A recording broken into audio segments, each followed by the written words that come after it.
ये आपका इस चैप्टर का मेरे ख्याल से लास्ट टॉपिक है ना बेटा, सीवेज ट्रीटमेंट प्लांट। देखिए, इसको अगर थोड़ा सा आप डायग्रामेटिक व्यू के अंदर पढ़ेंगे तो आप उसको बहुत अच्छे ढंग से पढ़ पाते हैं। पहली बात तो आपको देखना है कि ये सीवेज होता क्या है। जो लिखा है कि ये सीवेज चीज़ क्या है, आपको पता होना चाहिए इसका क्या होता है सीवेज। क्या आप जानते हैं? नाली। हाँ, नाली के अंदर जितना भी कचरा बहता है ना, वो सीधी सीधी परिभाषा यही है कि हमारी नालियों के अंदर जितना कचरा बहता है वो सारा का सारा सीवेज के अंतर्गत आता है। ठीक है। अब वो किसी न किसी, अब जैसे हमारे घरों से जितनी भी नालियाँ निकल रही हैं या कहीं से भी निकल रही हो, उसके अंदर मतलब गंदा पानी आता है, कुछ और कचरा भी आता है, सब कुछ आता है।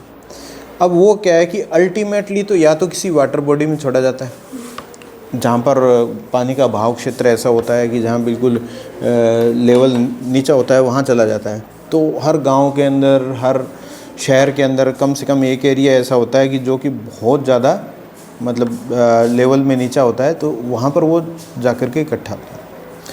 अब कई बार वहाँ से इतना गंदी स्मेल और सब कुछ हो जाता है, और वो एक तरीके से पोल्यूटेड वाटर है, मच्छरों का कारण भी बनता है, बीमारियों का कारण भी बनता है। तो वहाँ से उठा करके उसे दूसरे जो बड़ी लार्ज वाटर बॉडीज़ हैं वहाँ छोड़ा जाता है। अगर वहाँ छोड़ा जाएगा तो उसे उसी स्थिति में छोड़ दिया जाए तो वो तो बहुत नुकसानदेह है। इसलिए उसको क्या है, कुछ ट्रीट करके छोड़ा जाता है जिससे कि वो नुकसानदेह ना रहे। तो जहाँ भी मान लीजिए उसे किसी नदी में छोड़ने वाले हैं तो वहाँ उसको मतलब वहाँ की जो इकोसिस्टम उसको वो डिस्टर्ब ना करे। तो वो जो ट्रीटमेंट का जो सिस्टम है वो सीवेज ट्रीटमेंट सिस्टम कहलाता है। सीवेज ट्रीटमेंट प्लांट लगभग हर जगह, हर ख़ासतौर से शहरों में तो है। ठीक है। अब उसका साइंटिफिक एक्सप्लेनेशन क्या है वो हम देखने जा रहे हैं इसके अंदर। अगर आप देखोगे ना तो अब देखो, बिल्कुल डायग्राम को इसी सिचुएशन में आप लोगों को याद रखना है इसे बेटा। अगर आप देखेंगे तो डायग्राम में आपको ये सब चीज़ें, अब यहाँ देखिए, अब ये तो है सीवेज इनलेट जो पानी आ रहा है, और ये है ट्रीटेड वाटर आउटलेट। ठीक है। यहाँ देखिए कुछ एक इसके पोर्शंस हैं। सीवेज ट्रीटमेंट प्लांट के कुछ सब पार्ट्स होते हैं। पहला जो है वो है बार स्क्रीन चैम्बर। यहाँ पर क्या है कि जो मोटा कचरा है, प्लास्टिक की बोतल्स है, थैलियाँ हैं, कुछ और कचरा है, उसको यहाँ क्या है कि फिज़िकली या फिर सीविंग के थ्रू छान करके उसको यहाँ से क्या किया जाता है, अलग किया जाता है पहले स्टेप में। सेकंड क्या होता है, ग्रिट चैम्बर है। ग्रिट चैम्बर के अंदर क्या है कि एक तरीके से ये जो ग्रिट है या मोटे पत्थर हैं वो नीचे बैठ जाते हैं। अब देखो इसी का यहाँ पे लिखा हुआ है, देखो ज़रा, यहाँ पे 1 नंबर है। 1 नंबर पे कौन सा चैम्बर है? बार स्क्रीन चैम्बर।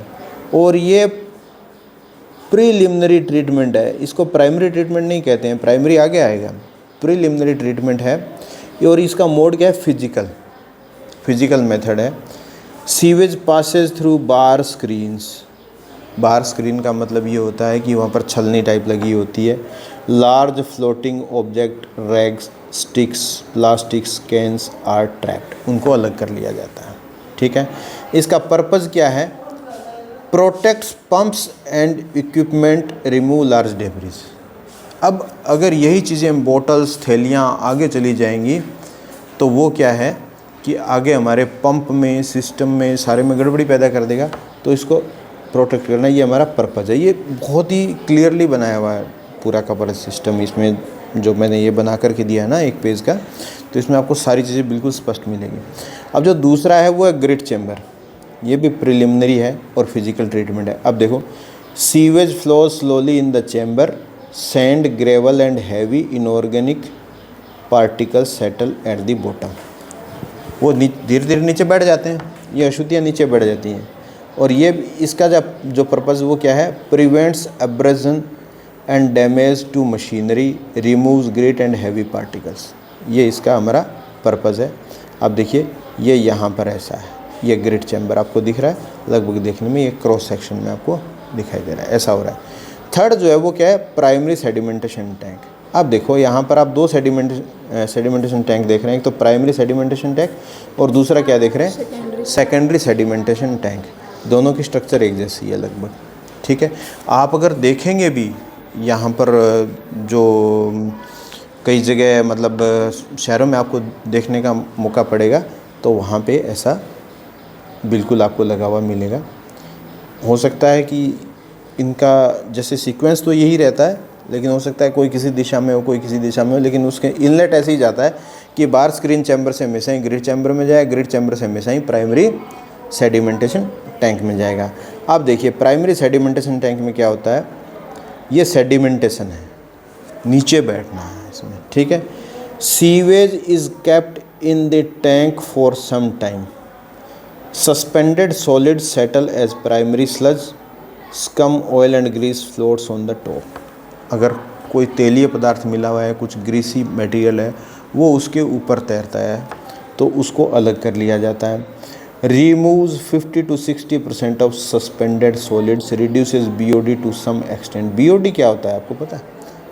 आप ये ध्यान रखना, बीओडी का जो है बहुत बार फुल फॉर्म आता है कि बायोलॉजिकल ऑक्सीजन डिमांड। अगर कोई चीज़ है उसको डिग्रेड करेंगे माइक्रोब्स, तो ऑक्सीजन लेंगे डिग्रेड करने के लिए, तो जितनी ज़्यादा ऑक्सीजन की डिमांड होगी इसका मतलब वाटर उतना ही ज़्यादा पोल्यूटेड है। तो BOD is a indicative for polluted water. BOD ज़्यादा तो इसका मतलब पोल्यूशन भी ज़्यादा। तो यहाँ बीओडी घट गया है, रिड्यूस हो गया है, तो इसका मतलब जो पोल्यूटेंट्स हैं वो काफ़ी हद तक जो है वो कम हो गए हैं। यहाँ से देखिए ऑयल, ग्रीसी, सस्पेंडेड पार्टिकल सब निकल गया है, नीचे बैठ गया है जो कुछ भी, ठीक है। आगे आता है चौथा एरिएशन टैंक। एरिएशन टैंक देखिए यहाँ पर तो ये प्राइमरी ट्रीटमेंट है और ये दो हैं सेकेंडरी ट्रीटमेंट। तो एरिएशन टैंक के अंदर देखिए ये बायोलॉजिकल ट्रीटमेंट है। यहाँ बायोलॉजिकल का मतलब आ गया कि यहाँ पर माइक्रो ऑर्गेनिजम्स काम करेंगे। यहाँ देखिए ये आपको कौन सा टैंक दिख रहा है, एरिएशन टैंक। अब इसको एरिएशन टैंक क्यों बोलते हैं? क्योंकि यहाँ पर एयर ब्लोअर लगा रहता है जो कि हवा को निरंतर इसके अंदर फ्लो करता रहता है। जब इसके अंदर हवा फ्लो होगी तो इसके अंदर क्या है कि ऑक्सीजन की ज़्यादा मात्रा रहेगी, डाइजेस्ट करने के लिए ऑक्सीजन की ज़्यादा ज़रूरत पड़ेगी, तो बहुत जल्दी डाइजेस्ट इसमें हो जाता है एरिएशन टैंक के अंदर। ये पंप लगा होता है। अब एरिएशन टैंक क्या करता है देखते हैं ज़रा। Air is supplied with the help of air blower, aerobic micro organisms. यहाँ खास बात यह है कि एरोबिक माइक्रो ऑर्गेनिजम्स, आपको दो चीज़ ध्यान देने वाली है कि यहाँ पर एरोबिक बैक्टीरिया या माइक्रो ऑर्गेनिजम्स कहाँ काम कर रहे हैं और एनएरोबिक बैक्टीरिया और माइक्रो ऑर्गेनिजम्स कहाँ काम कर रहे हैं। एनएरोबिक आगे आएगा, वो मैं आपको बताऊँगा। यहाँ पर क्या होता है, एरोबिक बैक्टीरिया और फंगस ही है, ठीक है। They degrade organic matter, organic matter को डाइजेस्ट कर देते हैं, पचा जाते हैं, ठीक है।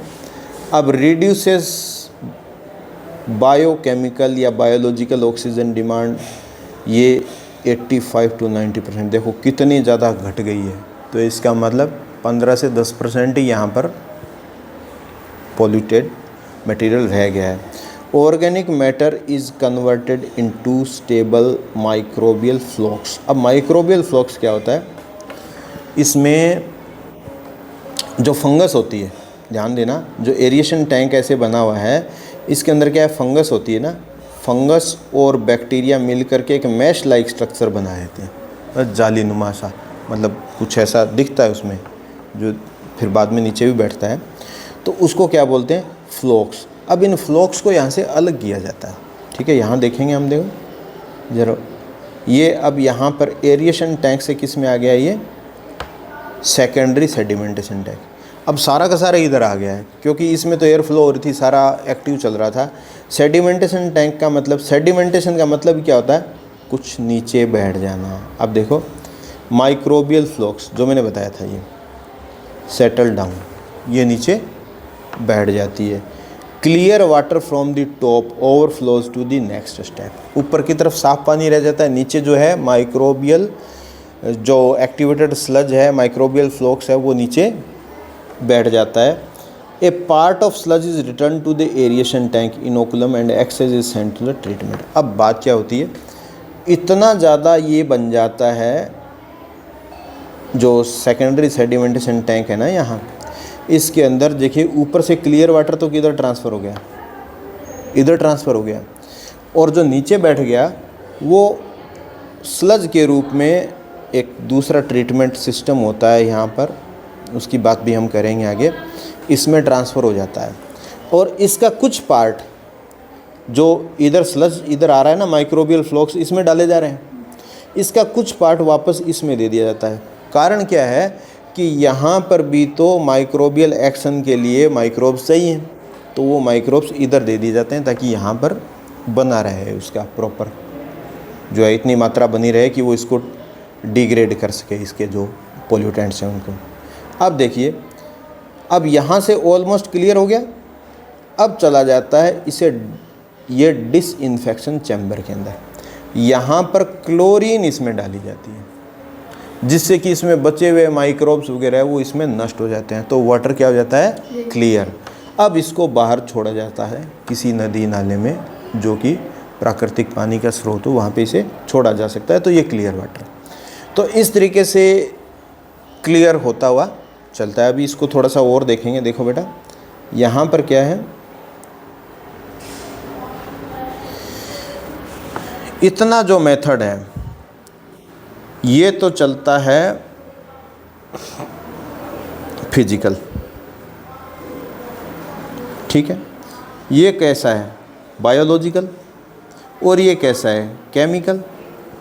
तो 3 टाइप के ट्रीटमेंट है, पहला फिजिकल ट्रीटमेंट है, दूसरा बायोलॉजिकल ट्रीटमेंट है, और तीसरा क्या है, केमिकल ट्रीटमेंट है। जब इन तीनों ट्रीटमेंट से होकर के पानी निकलता है तो लास्ट में वो ऑलमोस्ट क्लियर होता है, जिसको खेतों में भी काम में लिया जा सकता है या वाटर बॉडीज़ में भी छोड़ा जा सकता है। इतनी बात आपको क्लियर है। अब रहा सिस्टम ये कि जो फ्लोक्स बच जाते हैं उनका क्या होता है, इनको डाल दिया जाता है स्लज डाइजेस्टर के अंदर। एक चैम्बर होता है, स्लज डाइजेस्टर में डाल दिया जाता है, तो यहाँ से गैस वगैरह निकलती है तो उसको तो ईंधन के रूप में काम में लिया जा सकता है। ये कैसा होता है, देखो यहाँ पर क्या होता है, एनेरोबिक। इसको ऑक्सीजन देने की ज़रूरत नहीं है, यहाँ पर एनेरोबिक ट्रीटमेंट होता है, और जो स्लज डाइजेस्ट हो जाता है और ड्राइड स्लज होता है, इसको एज मैन्योर खाद के रूप में बेच दिया जाता है, ठीक है। तो ये मतलब किसान इसको खरीद के ले जाते हैं, ठीक है। तो सीवेज ट्रीटमेंट प्लांट से ये जो स्लज है, ट्रीटेड स्लज है जो कि ड्राइड है मैन्योर के रूप में, ये थोड़ा ब्लैक से कलर का होता है। इवन आप कुछ कंपनियों के देखेंगे तो उसके बाकायदा पैकिंग आती है वहाँ से पैक होकर के, ठीक है।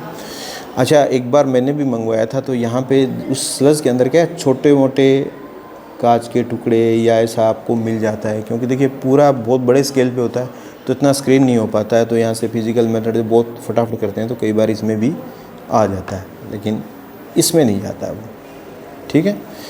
तो अब देखो, अब यहाँ पर हमने जो देखा डिसइंफेक्शन वाला, क्लोरीन या यूवी ट्रीटमेंट करते हैं, pathogen disease causing microbes are killed.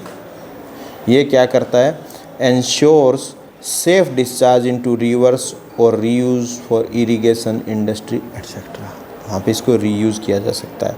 अब देखो बेटा, इसी चीज़ को हमने फ्लो चार्ट के माध्यम से भी बता दिया है। यहाँ पर रो सीवेज आया, bar screen chamber, remove large objects, grit chamber के अंदर सेटल ग्रिट एंड सैंड हो गया।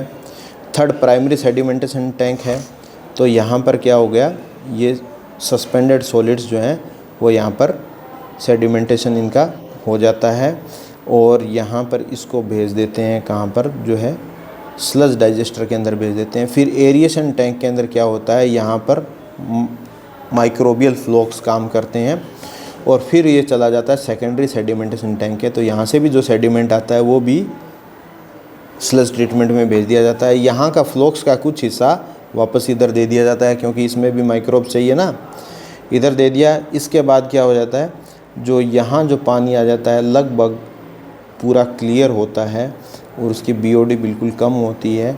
यहाँ पर यूवी या फिर क्लोरीन का उपयोग करके इसको क्या कर देते हैं, हम पूरा ट्रीट कर देते हैं, केमिकल ट्रीट, और यहाँ इसको बाहर छोड़ा जा सकता है। अब रही बात स्लज की, स्लज का एनाएरोबिक डाइजेशन होता है। देखिए वाटर का कौन सा ट्रीटमेंट होता है, एरोबिक, और इसका कौन सा होता है एनाएरोबिक।